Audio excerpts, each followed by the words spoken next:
এক ছিল শান্ত নদীর ধারে এক সোজা সাপটা মাঝি। নাম তার রহিম মাঝি। রহিম খুব ভোরে নৌকা নিয়ে নদীতে নামত। একদিন সূর্য ওঠার আগেই নদীটা যেন অদ্ভুত রকম শান্ত হয়ে গেল।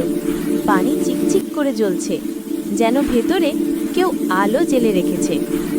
রহিম মাঝি ভাবল, আজ নদীতে কি যেন অদ্ভুত ব্যাপার। হঠাৎ ছাপাত নৌকার পাশে একটা রঙিন মাছ লাফ দিয়ে উঠল। মাছটা নীল, গোলাপি আর সোনালি আলোয় জ্বলজ্বল করছে, চোখ দুটো যেন হাসছে। মাছটা বলল, মাঝি ভাই, ভয় পাবেন না, আমি ঝিলিক, নদীর জাদু রক্ষক। রহিম মাঝি চোখ কচলিয়ে বলল, মাছ কথা বলে নাকি?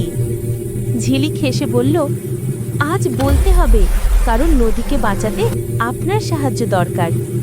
রহিম মাঝি অবাক হয়ে জিজ্ঞেস করল, নদীর কি হয়েছে?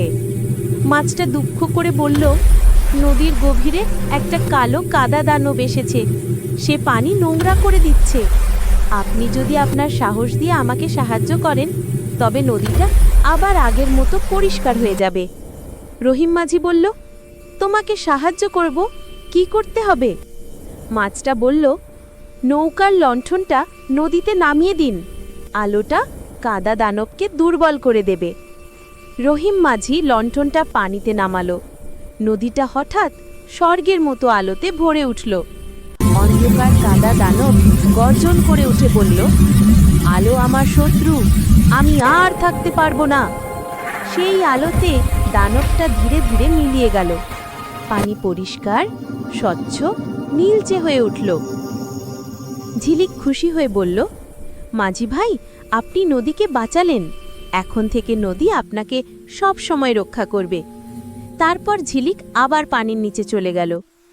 নদীটা আরেকটা গল্প যোগ হলো আমার মাঝির জীবনে। আর দূরে সূর্য উঠতে উঠতে নদীর গায়ে সোনালি আলো মেখে দিল।